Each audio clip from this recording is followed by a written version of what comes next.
There are moments in life when your past collides with your present so violently that everything you thought you knew about yourself gets questioned. I'm about to share with you one of those moments, a moment that happened in an intensive care unit, thousands of miles from home, when I saw something on a dying man's shoulder that made my blood run cold. What I discovered that night didn't just challenge my oath as a nurse. It forced me to choose between justice and mercy, between my duty and my pain, between saving a life and honoring a memory. This is my story, and I warn you, it's not an easy one to hear, but it's real, and it's mine. My name is Helena Briggs, and I've been a critical care nurse for 12 years now, but the story I'm about to tell you happened 3 years ago, during what I thought would be a routine contract assignment. After my divorce, and losing my mother to cancer within the same year, I needed to escape. I needed distance from Charleston, South Carolina, from the memories, from the empty house that echoed with ghosts. So when the opportunity came to work in a trauma unit overseas, in a medical facility that served a conflict zone, I didn't hesitate. I packed 2 suitcases and left everything behind. The facility was located on the border of a region I can't name for safety reasons. It was a peculiar place, a strange mix of military precision and humanitarian chaos. We treated everyone, soldiers, civilians, children caught in crossfire, and sometimes people whose allegiances were unclear. The heat was relentless. The sand got into everything, and the sound of distant artillery became as common as birdsong. But the work kept me focused. It kept me from thinking about Charleston, about my mother's last days, about my brother Daniel, who vanished 11 years before that. Daniel, my baby brother. He was 19 when he disappeared, recruited by what we were told was a private security contractor. He called me once, 3 weeks after he left, his voice tight with something I couldn't identify at the time. Fear, maybe. Or regret. He told me he'd made a mistake, that the organization wasn't what he thought. He showed me a photo over video call, turned his shoulder to the camera. There was a fresh tattoo there, a symbol I'd never seen before, geometric, severe, like interlocking triangles forming a star pattern, with a serpent weaving through it. "If anything happens to me, Hell," he said, using my childhood nickname, "remember this mark. Remember who I worked for." 2 days later, his phone went dead. We never heard from him again. The authorities were no help. The company he supposedly worked for had no record of anyone named Daniel Briggs. It was like he'd been erased. My mother spent years searching, spent her savings hiring investigators who found nothing. It destroyed her slowly, that not knowing, and it left a hole in me that never quite healed. So when that sniper was wheeled into my unit on a gurney, unconscious and bleeding out from a chest wound and severe trauma to his left leg, I was just doing my job. I didn't know my entire world was about to shatter again. It was 2 a.m. We'd already handled 6 critical cases that shift. The emergency call came through. Male, approximately 30 to 35 years old. GSW to the thorax. Possible hemothorax. Blood pressure dropping. We prepped the trauma bay. When they rushed him in, he was barely alive. His face was covered in dust and dried blood. His tactical gear half cut away by the field medics. Dr. Rashid started barking orders. I moved on autopilot, establishing IV access, hanging blood products, cutting away the rest of his clothing to assess injuries. And that's when I saw it, his left shoulder, partially obscured by blood and dirt, but unmistakable. The geometric star, the serpent, exactly as I remembered from Daniel's video call 11 years ago. My hands froze. The scissors clattered from my grip. "Nurse Briggs!" Dr. Rashid's voice snapped me back. "Stay with us!" I picked up the scissors with trembling fingers and continued cutting, but my mind was screaming. That symbol, that forbidden mark, it belonged to the organization that took my brother and never gave him back. The room spun around me as we worked to stabilize him. Every time I looked at that shoulder, at that tattoo, I felt Daniel's absence like a fresh wound. Who was this man? Was he there when my brother disappeared? Did he know what happened? The questions piled up so fast I could barely breathe, but we had a job to do. We stopped the bleeding, re-inflated his collapsed lung, stabilized his pressure. 2 hours later, he was alive. Sedated, intubated, but alive. And I was standing in the hallway, staring at my blood-stained gloves, wondering if I'd just saved the life of someone connected to my brother's death. If this story has already grabbed you, subscribe to the channel now, because what comes next will surprise you even more. The secrets I discovered about this man, about Daniel, and about the impossible choice I had to make, they're just beginning to unfold. I couldn't leave the unit that night. Even after my shift ended, I found reasons to stay. Charting that should have taken 20 minutes stretched into 2 hours. I kept walking past his room, looking through the glass at the unconscious man with the forbidden symbol on his shoulder. The other nurses noticed. "Helena, go get some rest," my colleague Marcus said, touching my arm gently. "He's stable. He'll still be here when you come back." But I couldn't rest. How could I, when the first real connection to Daniel in 11 years was lying 30 feet away? I went to the locker room and sat on the cold metal bench, my hands still shaking. The questions wouldn't stop. Should I report the tattoo? To whom? The facility had strict neutrality policies. We weren't supposed to get involved in politics or allegiances, but this symbol, I knew in my gut it was connected to something illegal, something dark. The way Daniel's voice had sounded on that last call, the way he'd been erased so completely, it all pointed to an organization that operated outside the law, an organization that eliminated people who became inconvenient. When I returned to check on him during the next shift, I noticed something. His tactical vest and the remnants of his gear had been bagged and stored according to protocol. Personal effects were always cataloged. I waited until the unit was busy with a new admission, then I did something I'd never done before in my career. I went to the storage area and opened his bag. My heart was pounding so hard I could hear it in my ears. I was violating his privacy, breaking protocol, but I had to know. I had to find something that would tell me who he was. Inside the vest pocket, wrapped in a waterproof pouch, I found it. A small leather journal, worn and stained. My hands trembled as I opened it. The entries were brief, written in tight handwriting that suggested someone used to recording information quickly. Most were tactical notes, coordinates, weather conditions, things that meant nothing to me. But then I found entries that were different, personal, reflections. They told us this was about protecting national interests. 3 years in, I know that was a lie. We're not protectors. We're ghosts who do the jobs no government will admit to. I'm trapped. I've seen what happens to people who try to leave. My breath caught. Another entry, dated 6 months ago. Met a kid today, maybe 20, fresh recruit. Reminds me of how naive I was. He thinks he's going to be a hero. I wanted to warn him, but they were watching. They're always watching. I wonder if I'll be the one ordered to clean up when he realizes the truth and tries to run. I had to stop reading. My vision was blurring with tears. This man, this sniper lying unconscious in the ICU, he was trapped in the same organization that took Daniel. He wasn't just connected to it, he was a victim of it too, in his own way. But that didn't erase what the organization did. It didn't bring Daniel back. I carefully placed the journal back in the pouch, resealed the bag, and returned to the unit. I felt sick, torn between the oath I took to heal and the grief that had been eating at me for over a decade. Over the next 36 hours, I took care of him when I could, monitoring his vitals, adjusting his medications, doing the technical work of keeping him alive. But I also watched him differently. I studied his face, trying to see past the bruises and swelling. He looked younger asleep than his estimated age. There were scars, many of them, a life written in violence across his skin. On his right forearm, there was another tattoo, smaller, a date and 2 initials, someone he'd lost perhaps. Even killers grieve. On the 3rd day, Dr. Rashid began lightening his sedation. Let's see if we can wake him up. Assess neurological function, he said during rounds. I was assigned to monitor the process. As the medications wore off, I watched his eyes move beneath his lids. REM sleep. Dreaming. What did men like him dream about? Then his eyes opened, unfocused at first, confused, the typical response to waking up intubated. But then his gaze found mine, and something happened. His eyes widened, not with the usual panic of a patient waking up on a ventilator, but with recognition. He recognized me. But how? We'd never met. Unless, Dr. Rashid stepped in, explaining where he was, what happened, that he was safe. We prepared to extubate him. The whole time his eyes stayed on me. After we removed the tube and he finished coughing, his voice came out raspy and weak. Water, he managed. I gave him ice chips. Then he looked directly at me and whispered 2 words that made my heart stop. Daniel's sister. Thank you for staying with me this far. It shows that you feel what I felt when I lived through all this. So subscribe now and turn on notifications, because what comes next changes everything. As I nearly dropped the cup of ice chips. What did you say? My voice came out sharper than I intended, and Dr. Rashid glanced at me with concern. The patient, the sniper, just stared at me with those hollow eyes. I need to speak with her, he said to Dr. Rashid, his voice still rough from the intubation. Alone. Please. Dr. Rashid frowned. That's not protocol. You've just been extubated. You need rest and... Please, the man interrupted. And there was something in his tone. Desperation. 5 minutes. It's important. Dr. Rashid looked at me. I should have said no. Every professional instinct told me to refuse, to keep boundaries, to not get personally involved. But I nodded. 5 minutes. Dr. Rashid agreed reluctantly. I'll be right outside. Call if you need anything.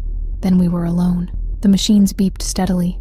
Outside the glass walls, the unit continued its choreographed chaos. But inside that room, time seemed to stop. How do you know my brother? I demanded, stepping closer to his bed. How do you know who I am? He tried to sit up and winced, his hand going to his chest where the tubes emerged. The eyes, he said quietly. Daniel showed me a picture once. Said his sister had these distinctive green eyes, almost gold in certain light. He was proud of you. Talked about how you became a nurse, how you helped people. Tears burned behind those eyes he was describing. Where is he? What happened to Daniel? He looked away, and I saw his jaw tighten. You should sit down for this. I've been standing for 11 years wondering if my brother is alive or dead. Just tell me." He met my gaze again, and I saw something that surprised me. Shame. "He's gone. I'm sorry. Daniel died 7 years ago." The words hit me like a physical blow. I'd known, somewhere deep down, that Daniel was probably dead. You don't disappear that completely and come back. But knowing and hearing it confirmed were two different things. My legs felt weak. I pulled up the small stool and sat down. "Tell me everything." His name was Marcus Holloway. He'd been recruited by the organization, Obsidian Vale they called themselves internally, when he was 23, a troubled veteran looking for purpose and money. "They find people like us," he explained, his voice gaining strength. "People with military training but no strong family ties. People who are angry or lost or desperate. They promise us elite work, protection jobs for important people, good money. By the time you realize what they really are, you're in too deep."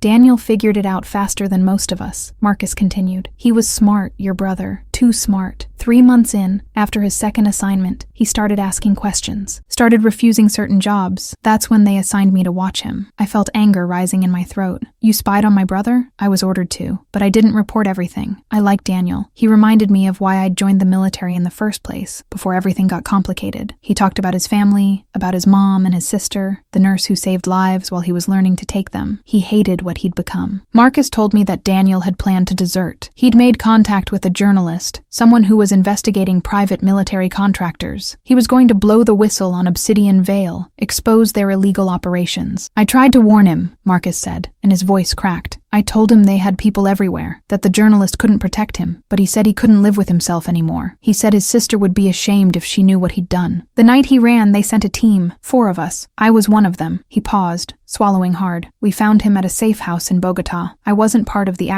I was perimeter security, but I heard the gunshots. 2 shots. They made it look like a robbery gone wrong. Local police filed it as an unsolved murder of an unidentified foreign national. The journalist disappeared a week later, and Daniel became a ghost. My tears were falling freely now, but I didn't wipe them away. Why didn't you stop it? Why didn't you do something? Because I was a coward, he said simply. Because I was afraid of ending up like him. I've lived with that choice every day since. Every target I've eliminated, every mission I've completed, Daniel's face is there in my mind. I became what he refused to be, and I've been trying to find a way out ever since. I stood up, unable to sit still anymore. Anger, grief, relief at finally knowing. It all churned inside me. You helped kill my brother, and now I'm the one keeping you alive. Do you see the irony in that? I see the injustice, he replied quietly. I don't deserve your care. If you want to walk away, let someone else take over my treatment. I understand. If you want to report what I told you, I understand that too. At this point, death might be a mercy. I looked at him, really looked at him. He meant it. This man was broken, eaten alive by guilt, and trapped in a life he couldn't escape. But he wasn't Daniel's killer. He was just another person destroyed by the same machine. Still, the knowledge didn't make the pain less. It just made everything more complicated. Now I want to know from you, where are you watching this story from? Write it in the comments. It's incredible to see people from so many places following stories like this. And if you're feeling what I felt that day, subscribe to the channel, because you need to hear what happened next. Saki no. I left Marcus's room and locked myself in the staff bathroom. I needed to breathe. I needed to process what I'd just learned. Daniel was dead. 7 years dead. All the hope my mother had carried until her death. All the private investigators. All the sleepless nights wondering it had all been for nothing. He'd died trying to do the right thing, and the organization had erased him like he never existed. I splashed cold water on my face and looked at myself in the mirror. My eyes were red, my face pale. What was I supposed to do with this information? The smart thing would be to request a transfer, let someone else handle Marcus's care, report what he'd told me to the facility administrators, or even to military intelligence. But something stopped me. Maybe it was the way he'd said Daniel talked about me. Maybe it was recognizing in him the same trap that had snared my brother. Or maybe I just needed to understand more, to know exactly what Daniel's last months had been like, to hear about him from someone who'd actually known him, not just the memory I'd preserved like a photograph that fades over time. Over the next 2 days, I continued caring for Marcus when I was assigned to him. We didn't speak about Daniel during medical procedures. Professionalism required boundaries. But during the quiet hours, when the unit slowed down and I was charting at the computer station near his room, he would talk. Small things at first. How Daniel had a habit of humming when he cleaned his weapons. How he'd kept a photo of our mother in his wallet. How he'd been teaching himself Spanish because he dreamed of disappearing into South America and starting over. He talked about you most, though, Marcus said during one of these conversations. About how you'd worked 3 jobs to put yourself through nursing school. How you'd stayed up all night with him when he had pneumonia as a kid. He said you were the strongest person he knew. Each detail was a gift and a wound. I was grateful to learn these things, to have Daniel feel real again instead of frozen in time as a 19-year-old kid. But it also hurt, knowing he'd been out there thinking of us while we were desperately searching for him. Marcus's recovery was progressing. His chest tube was removed. He was moving to a regular diet, and physical therapy was starting to work on his mobility. But I noticed other things too. He was anxious. His eyes tracked every person who walked past his room. When Dr. Rashid mentioned transferring him to a rehabilitation facility within the week, Marcus's face went pale. "You can't," he said urgently. "You can't put me in the system. No transfers, no official records of where I go next." Dr. Rashid frowned. "Mr. Holloway, you need continued care. We can't just discharge you to the street." After Dr. Rashid left, I went into Marcus's room. "What's wrong? Why are you afraid of being transferred?" He looked at me, and I saw real fear in his eyes. "They know I'm here. Obsidian Vale. They know I survived. I've been AWOL for 6 weeks before this happened. I was trying to disappear, planning my own escape. This injury, this was from a firefight with a rival group, but Vale thinks I'm compromised. They have protocols for situations like this." "What kind of protocols?" I asked, though I already suspected the answer. "Elimination protocols. They can't risk someone with my knowledge falling into enemy hands or worse, talking to authorities. They'll send someone, could be disguised as a visitor, a transfer coordinator, even a medical contractor. They're very good at infiltration." I felt a chill run down my spine. "Have you seen anyone suspicious?" "Not yet, but they're patient. They'll wait for the right moment. When I'm moved, when security is lighter, that's when they'll act." I looked at this man, this killer who'd been part of the machine that took Daniel, and I faced a choice. The easy path was to do nothing. Let whatever was going to happen, happen. Some might call that justice. Marcus had participated in Daniel's death, even peripherally. He'd lived while Daniel died. But I thought about what Daniel would want. My brother, who'd tried to expose Obsidian Vale despite the risk, who died trying to do the right thing. Would he want me to let another person be executed by the same organization? "What would you do if you got out?" I asked. "If you managed to escape and disappear, what would you do with that freedom?" Marcus was quiet for a long moment. "I'd talk. I'd find someone who could actually do something with the information I have. A real journalist, a federal prosecutor, someone beyond Vale's reach. I know things, locations, operations, names. I could hurt them, maybe even bring them down. It's what Daniel wanted to do. Maybe I could finish what he started. That's when I knew what I had to do. It was reckless, and probably stupid. It could cost me my career and possibly my life. But Daniel had died fighting Obsidian Vale, and I'd spent 11 years helpless, unable to do anything about it. Now I had a chance, a small chance. Not for revenge exactly, but for something like justice. "I'm going to help you," I said. "I'm going to get you out of here." The planning an escape from a secure medical facility in a conflict zone while working full-time as an ICU nurse was not something I'd ever imagined doing. But over the next 3 days, that's exactly what I did. I started by doing research. I looked up the discharge protocols, the security shift changes, the patient transport schedules. I paid attention to which staff members were meticulous about following rules and which ones were more relaxed. I needed people who wouldn't ask too many questions. Marcus gave me information about what to look for. "Vale operatives have tells," he explained during one of my late-night visits. "They're too calm, too observant. They'll ask questions that seem innocent, but are actually intelligence gathering. Watch for anyone who expresses unusual interest in my condition or discharge plans." I did watch, and on the 4th day of his recovery, I saw him. A man in civilian contractor clothing, American accent, claiming to be from a patient advocacy organization that helped injured security personnel navigate medical care. He was smooth, professional, asking Dr. Rashid about the expected discharge timeline with what seemed like genuine concern. But I noticed the way his eyes scanned the unit, the way he positioned himself to have a clear view of Marcus's room, the way his hand rested casually near his waistband where a concealed weapon might be. When he left, I followed him at a distance. He didn't go to the main exit. He went to a side corridor and made a phone call. I couldn't hear everything, but I caught enough. Confirmed location, still weak. Optimum window in 72 to 96 hours. Coordinate with local assets. I returned to the unit with my heart racing. We had 3 to 4 days at most. I needed help.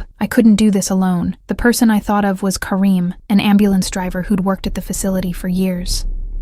He was in his 50s, a local who'd seen everything, and had a reputation for being discreet and sympathetic. More importantly, I'd once helped save his daughter when she'd come in with a severe allergic reaction. He'd told me then that if I ever needed anything at all, I should ask. I found him in the parking area during my break. "Kareem, I need to ask you something. It's going to sound strange, and you can say no, but I need your help." and I need you not to ask too many questions." He looked at me seriously, then nodded. "What do you need?" "I need to transport a patient out of the facility off the books. It needs to look official, but without generating paperwork or alerting certain people. Can you do that?" Karim was silent for a long moment. Then he said, "This patient, they are in danger?" "Yes." "From bad people?" "Very bad people." He nodded slowly. "When?" "Tomorrow night, during the shift change at midnight. Can you have an ambulance ready?" "I can." "Where will we take them?" That I hadn't figured out yet. Marcus needed somewhere to recover for at least a week before he could travel on his own. Somewhere off the grid. "Do you know of any place? Somewhere quiet, where someone could stay without attracting attention?" Karim thought for a moment. "My cousin has a small farm, about 90 kilometers from here. He is a good man, doesn't involve himself in politics or conflict. For the right price and a good reason, he might help. Can you arrange it? I will call him tonight. But Helena, if we do this, we are taking a significant risk. If these bad people find out we helped." "I know," I said, "and I won't blame you if you change your mind." He smiled slightly. "My daughter is alive because of you. I do not change my mind." That night, I worked on the hardest part, falsifying medical records. I'd never done anything like it before. My hands shook as I accessed the system. I created documentation showing that Marcus Holloway had experienced sudden complications, a pulmonary embolism, cardiac arrest, and despite resuscitation effort, had been pronounced dead at 11:47 p.m. I generated a death certificate. I put in a request for body transport to the morgue facility. Every keystroke felt like a crime, because it was. I told Marcus the plan during my last check of the night. "Tomorrow at midnight, you're going to code. I'm going to call it. Dr. Rashid isn't on shift then. It'll be Dr. Patel, and she trusts my judgment. We'll go through the motions of a code, then I'll call it. You'll be transported to the morgue in a body bag. Karim will be the ambulance driver. Instead of going to the morgue, he'll take you to a safe location." Marcus stared at me. "You're ending your career for this, for me. I'm doing this for Daniel, and for every other person that organization has destroyed. You said you had information that could hurt them. Make sure you use it." The next day was the longest of my life. I went through my shift on autopilot, my mind racing through everything that could go wrong. What if Dr. Patel didn't believe the code? What if someone demanded an autopsy? What if the veil operative showed up early? Every minute felt like an hour. At 11:30 p.m., I entered Marcus's room for what would appear to be a routine check. I disconnected his telemetry, explaining to the monitor tech that he was having artifact issues and I was troubleshooting. Then I gave Marcus a sedative, enough to slow his heart rate and make him appear unconscious, but not enough to actually endanger him. At 11:55, I triggered the code. "Room 7, unresponsive patient, no pulse," the team responded. Dr. Patel ran the code. I did chest compressions, my hands on Marcus's sternum, feeling his actual heartbeat beneath my palms while I mimicked trying to revive him. We pushed medications. We shocked him twice. And then, at 12:17 a.m., I looked at Dr. Patel and said, "He's gone. Time of death, 12:17. She nodded, exhausted. "All right. Good effort, everyone. Helena, can you handle the paperwork and transport?" "Of course." My voice was steady, but inside I was screaming. Karim arrived with the stretcher and body bag. We transferred Marcus's limp form into the bag, zipped it closed. I walked alongside as Karim rolled him out, through the corridors, past security who barely glanced at another casualty of the endless conflict, into the ambulance. The doors closed. Karim looked at me. "You're sure?" "Drive," I said, and he drove. I returned to the unit and completed the death documentation, my hands trembling as I typed. Every sound made me jump. Every person who walked past felt like a threat, but the shift ended without incident. I went back to my small room in the staff quarters, and I didn't sleep. I just lay there, staring at the ceiling, wondering if I'd just made the biggest mistake of my life or done something Daniel would have been proud of. Maybe both. Karim texted me the next morning, just 2 words. "Package delivered." I allowed myself to breathe for the first time in hours. Marcus was alive and hidden. Now came the hard part, maintaining the deception. Dr. Rashid was surprised when he came on shift and learned of Marcus's death. "That's unexpected," he said, reviewing the chart. He was progressing well. "What happened?" I walked him through the falsified timeline. Sudden onset dyspnea, dropping oxygen saturation, suspected massive PE, code called unsuccessful resuscitation. It was all there in the documentation I'd created. All lies. He nodded, accepting it. Why wouldn't he? Nurses don't typically fabricate patient deaths, but the veil operative didn't accept it. He showed up at the facility that afternoon, asking to review the body. "I need to confirm identity," he said calmly to the administrator. "The organization he worked for requires visual confirmation before we process his benefits." My blood went cold when I heard. I'd anticipated this, but hoping and preparing for something are different things. I found the morgue attendant. A tired man named Joseph, who rarely spoke to anyone. The body that came in last night, the American, I said quietly. There's going to be someone asking to view it. You need to refuse. On what grounds? Joseph asked. Advanced decomposition due to the heat. Biohazard protocols. Make something up, please. It's important. Joseph looked at me for a long moment. You're asking me to lie to someone official. I'm asking you to protect someone from being murdered. He sighed. I liked that patient. He was polite. Said thank you when I emptied his trash. Most people don't notice staff like me. He paused. I'll tell them the body was transferred to the International Morgue Facility this morning for repatriation. That should buy time. And it did. The operative left frustrated, but apparently convinced. I learned later from Kareem that Marcus had been watching the facility from a distance with binoculars Kareem had provided. He'd seen the operative arrive, seen him leave. He said to tell you thank you, Kareem reported, and that he won't forget this. Over the following week, things slowly returned to normal at the facility. There was a brief investigation into the cluster of complications that had led to Marcus's death, but my documentation held up. No one suspected. The operative didn't return. I began to think we might have actually pulled it off, but the guilt was heavy. I'd violated every professional standard I'd sworn to uphold. I'd falsified medical records, staged a death, deceived colleagues I respected. At night, I lay awake questioning myself. Had I done the right thing, or had I just helped a killer escape justice? The line between those two possibilities was thinner than I'd ever imagined. Marcus had been part of Daniel's death, even if indirectly. Did that matter? Or did the fact that he was also a victim of the same system change things? I didn't have answers. I just had the weight of what I'd done. 2 weeks after the escape, I received a package. It was delivered by Kareem. No return address. Inside was a burner phone with a single contact saved. I called it. Marcus answered. I'm clear, he said. I'm out of the region. I wanted you to know I made it. Good, I said, not sure what else to say. Helena, I did what I promised. I made contact with someone, a federal prosecutor who's been trying to build a case against organizations like Veil for years. I'm giving him everything. Names, locations, operations, bank accounts. It's going to take time, but they're going to act on it. Will it work? I asked. Will it actually bring them down? I don't know. They're embedded deep, protected by people in high places. But it's a start. It's what Daniel tried to do. Maybe this time it'll work. Because of you. I felt tears sting my eyes. Don't thank me. I didn't do it for you. I did it for him. I know, but he'd be proud of you anyway, for what it's worth. The line went quiet for a moment. Then Marcus said, there's something else I need to tell you about Daniel's last hours. I didn't tell you everything before. My heart clenched. What do you mean? When they cornered him in Bogota, before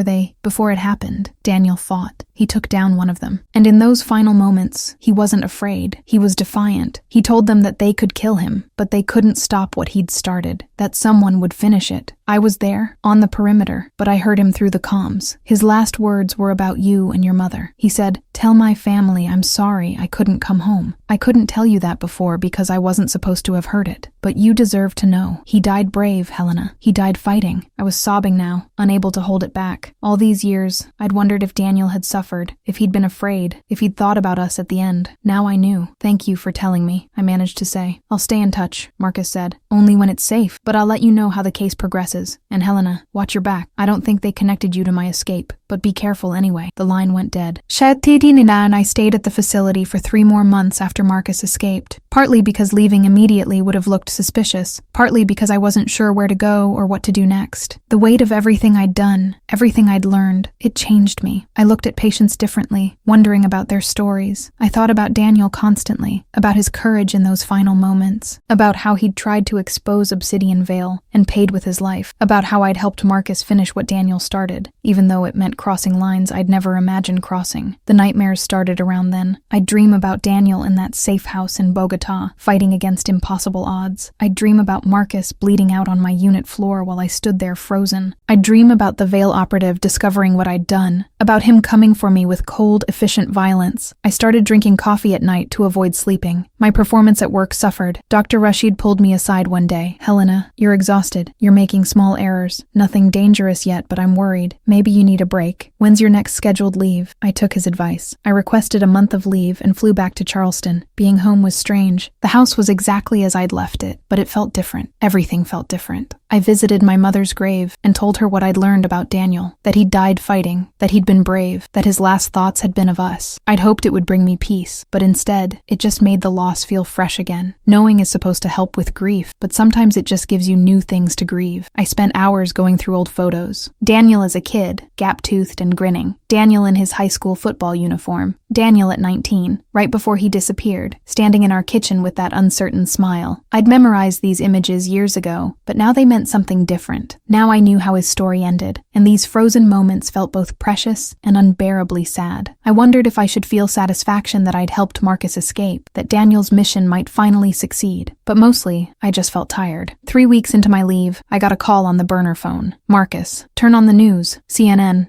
Now." I grabbed the remote with shaking hands and switched on the television. The headline scrolled across the bottom of the screen. "Federal investigation launched into shadow military contractor Obsidian Vale. Multiple arrests expected." The anchor was reporting on leaked documents that detailed illegal assassinations, weapons trafficking, and operations conducted without government authorization. My heart was pounding. "This is it?" I asked Marcus. "This is what Daniel wanted?" "It's the beginning," Marcus said. "They've arrested 4 high-level operatives already. They're freezing assets, shutting down front companies. It's not over. A lot of people involved have protection, but the organization as it existed is done. They can't operate in the shadows anymore." I felt something release in my chest. Not quite peace, but something close. "Daniel would be happy," I said softly. "He is," Marcus replied. "Somewhere I think he knows. And Helena, none of this would have happened without you. You saved my life, and that gave me the chance to finish what he started. Thank you." After we hung up, I sat in the dark living room for a long time. The news kept cycling through the story. Reporters were calling it one of the largest investigations into private military contractors in decades. Analysts were speculating about how deep the corruption went. And somewhere in all that noise, Daniel's sacrifice finally meant something. He hadn't died for nothing. He died trying to expose the truth, and 7 years later, the truth was finally coming out. It didn't bring him back. It didn't undo the years of grief and searching, but it was something. I returned to the facility after my leave, but I knew I couldn't stay much longer. The place held too many ghosts now. I started looking for positions back in the States, in normal hospitals where the most dramatic thing that happened was a code blue, not international conspiracies and escape plans. I needed ordinary again. I needed routine and predictability and patients whose tattoos were just tattoos, not symbols of organizations that destroyed families. 6 months after Marcus's escape, I accepted a position at a hospital in Atlanta, a fresh start in a new city. My last week at the facility, Kareem pulled me aside. "I never asked before, but I want to know, that patient we helped, he was important to you?" I nodded. "He knew my brother who disappeared years ago. Helping him escape was about finishing something my brother started." Kareem smiled. "Then we did a good thing. In this place, in this work, we see so much death and suffering. It's nice to know that sometimes we can save someone, even if it's complicated." He was right. It was complicated, but maybe good things often are. My first year back in the States was an adjustment. Working in a regular hospital ICU felt surreal after the intensity of the conflict zone. The problems were serious, life and death, but they weren't complicated by geopolitics and hidden organizations. I threw myself into the work, picking up extra shifts, volunteering for difficult cases. My colleagues thought I was just ambitious. Really, I was running from my own thoughts. Staying busy meant not thinking about what I'd done, about the professional lines I'd crossed, about whether I'd made the right choices. But I couldn't run forever. About 14 months after I helped Marcus escape, he contacted me again. We'd maintained sporadic communication through encrypted messages, brief updates every few months. He'd been living under an assumed identity, working with federal prosecutors as a protected witness. The case against Obsidian Vale had grown, pulling in dozens of defendants, but progress was slow. These things always are. "I need to meet with you," his message said. "In person. It's important." We arranged to meet in a neutral location, a coffee shop in Savannah, Georgia, halfway between his undisclosed location and Atlanta. I drove down on my day off, nervous in a way I hadn't been in months. What could be so important that it required a face-to-face meeting? When I walked into the coffee shop, I almost didn't recognize him. Marcus had changed. He'd gained healthy weight. The gaunt look was gone. His hair was different, shorter and lighter, but it was his eyes that looked most different. They weren't hollow anymore. There was something like hope in them. "Helena," he greeted me, standing as I approached. We sat down, and for a moment, neither of us knew what to say. Finally, Marcus pulled out a folder. "The trial starts in 6 weeks. The lead prosecutor thinks we have a strong case, but there's something you need to know. They want to call me as a witness, and part of my testimony will include what happened in that ICU, how I survived when I was supposed to die." My stomach dropped. "They know? Not everything. They know someone helped me disappear. They don't know it was you. Yet. But if the defense digs deep enough, if they subpoena the right records, they might figure it out." I felt the ground shifting beneath me, so I could be be charged? For falsifying records? For helping you escape? Potentially. The prosecutor is willing to offer you immunity in exchange for your testimony about what I told you regarding Daniel and Obsidian Vale's operations, but that means coming forward, admitting what you did, facing professional consequences. I stared at the folder he'd placed on the table. Inside were legal documents, immunity agreements, testimony outlines. My entire career could end. The nursing license I'd worked so hard for could be revoked. What do you think I should do? I asked. Marcus leaned forward. I think you should do what Daniel would do. I think you should tell the truth. Yes, it might cost you professionally, but Helena, your testimony could help ensure these people go to prison for the rest of their lives. It could give families closure, families like yours who lost someone to this organization. And the prosecutor believes that your story, why you helped me despite what I'd done, it humanizes the case. It shows the real cost of what Obsidian Vale did. Not just in lives taken, but in lives destroyed, in families torn apart. I thought about Daniel, about how he'd risked everything to expose the truth, about his last moments of defiance, about how I'd spent years feeling helpless, unable to do anything about his disappearance. And now I had a chance to do something meaningful, something that mattered, but it terrified me. Can I think about it? I asked. Of course, but I need an answer in 2 weeks. That's when the prosecutor needs to finalize the witness list. He stood to leave, then paused. Helena, whatever you decide, I want you to know something. You gave me a second chance at life. I'm using it to try to make amends, to do something good with the time I have left. That's because of you. Thank you. For 2 weeks, I was paralyzed with indecision. I consulted with a lawyer who explained the risks. Best case scenario, I'd lose my nursing license but avoid criminal charges. Worst case, I could face charges for falsifying federal documents, conspiracy,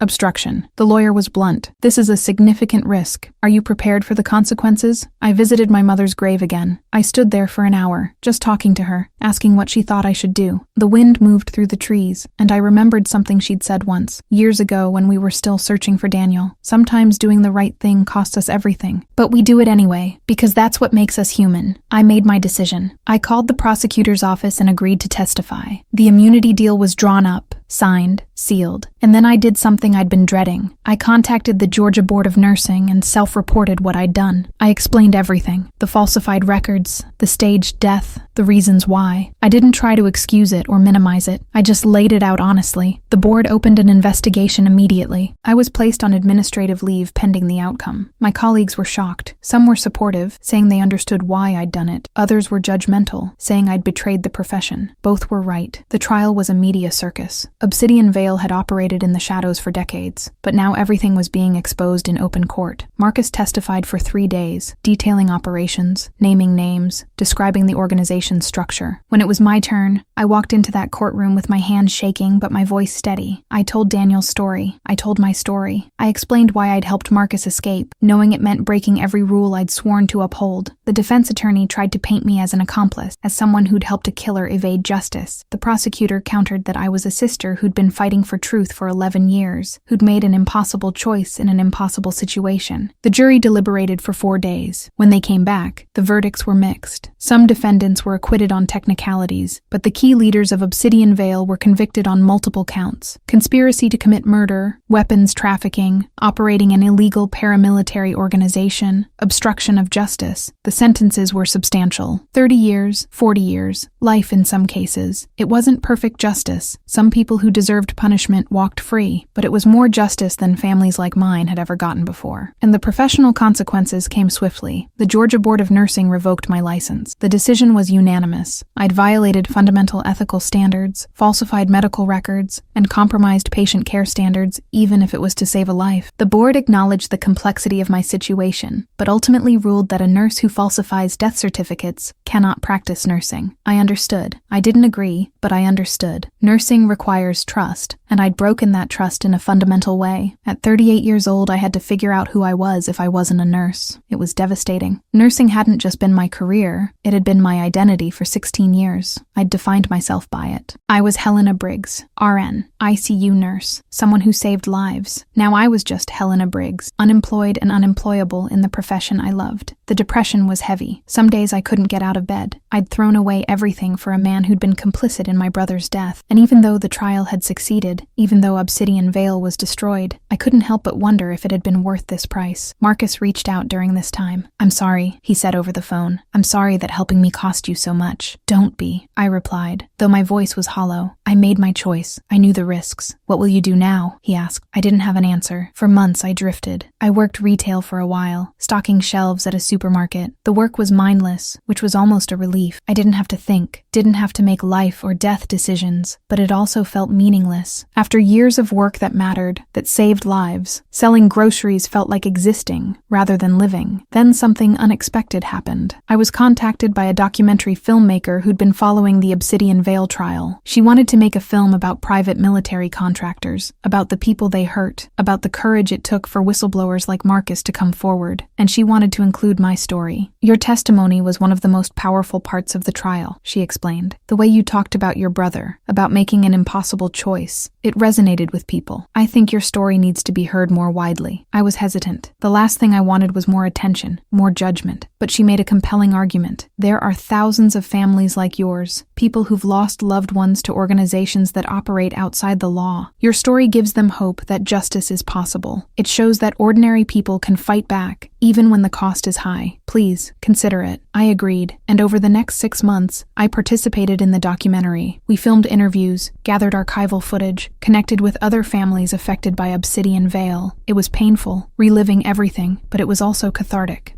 For the first time since losing my nursing license, I felt like I was doing something meaningful again. The documentary premiered at a film festival and won several awards. It was picked up by a major streaming platform and reached millions of viewers. Suddenly, I was receiving messages from people all over the world, people who'd lost family members to similar organizations, people who thanked me for speaking out, people who said my story had inspired them to seek their own justice. It was overwhelming and humbling. I'd spent so long thinking of myself as someone who destroyed her career for nothing. But maybe it hadn't been for nothing. Maybe my testimony, my story, was making a difference in ways I hadn't anticipated. One message in particular stood out. It was from a woman named Patricia, whose son had disappeared while working for a private contractor in Africa.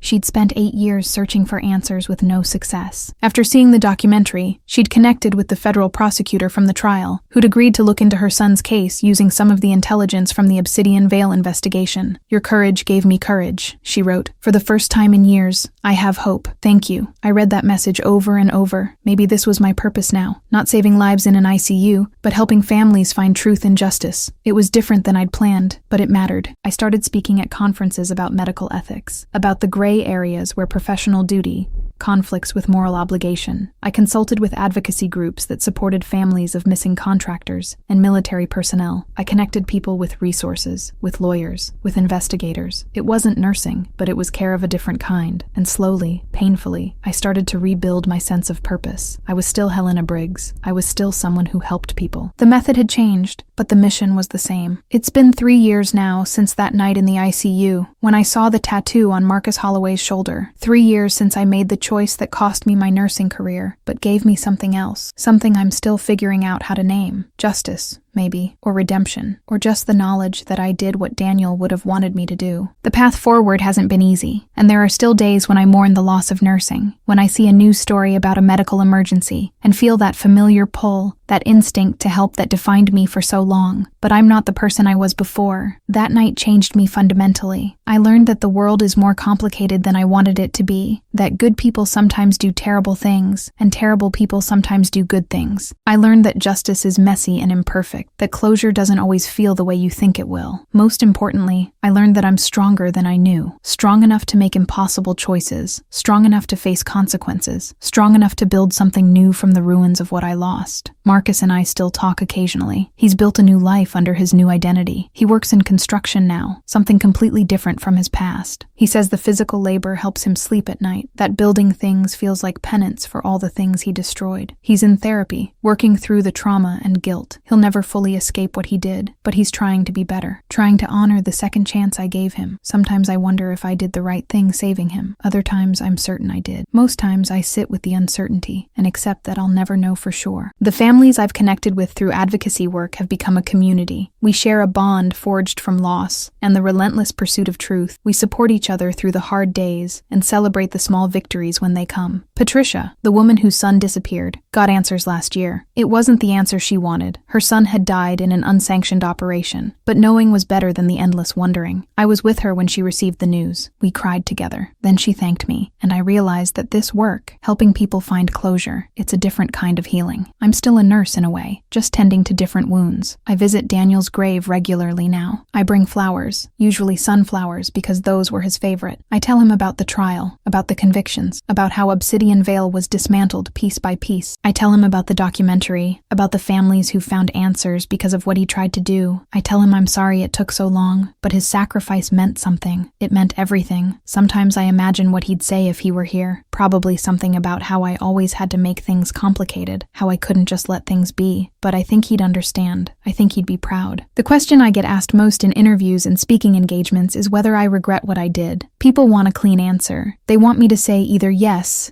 I regret destroying my career, or no, I'd do it again in a heartbeat. But the truth is more complicated than that. I regret losing nursing. I regret that my actions hurt colleagues who trusted me, that I violated standards that exist for good reasons. But I don't regret helping Marcus escape. I don't regret the role I played in bringing down Obsidian Veil. I don't regret honoring Daniel's memory by finishing what he started. Both things are true at once, and I've learned to live with that contradiction. Last month, I received a package with no return address. Inside was a photograph, old and creased. It showed Daniel in tactical gear, standing with a group of other young men. He was smiling, but the smile didn't reach his eyes. On the back, in handwriting I didn't recognize, someone had written, "He talked about you every day. Said his sister was the strongest person he knew. Thank you for proving him right." I don't know who sent it. Maybe Marcus, maybe someone else who knew Daniel. It doesn't matter. What matters is that Daniel is remembered, that his story is known, that his death led to something more than just grief and unanswered questions. I'm rebuilding my life in ways I never expected. I'm taking courses in legal advocacy. I'm writing a book about ethical dilemmas in high-stakes medical situations. I'm consulting with legislators about regulations for private military contractors. It's not the life I planned, but it's a life that matters. It's a life that honors Daniel's courage and my mother's persistence and the choice I made in that ICU 3 years ago when I saw a forbidden tattoo and decided that some rules are worth breaking. I'm Helena Briggs. I'm not a nurse anymore, but I'm still a healer, still a fighter, still someone who believes that truth and justice matter, even when they cost us everything. This is my story, a story about impossible choices, about the gray areas between right and wrong, about what we're willing to sacrifice for justice and for love. I've shared it because I believe these conversations matter. We need to talk about the messiness of morality, about situations where every option carries a cost, about how ordinary people end up in extraordinary circumstances. So now I want to hear from you. If you were in my position, what would you have done? Would you have let Marcus die, knowing he was connected to your brother's death? Or would you have risked everything to give him a second chance? There's no right answer. I'm not even sure I made the right choice, but I made my choice, and I'm living with it. Share your thoughts in the comments below. These stories, these conversations, they're how we understand ourselves and each other. If this story moved you, if it made you think, if it challenged you in any way, please subscribe to this channel. There are more stories like this. Stories of people who faced impossible situations and had to choose who they wanted to be in that moment. Hit that notification bell so you don't miss them. And please, watch the next recommended video where another healthcare professional shares a secret that changed everything. Thank you for listening. Thank you for being part of this community. Until next time, take care of yourselves and each other.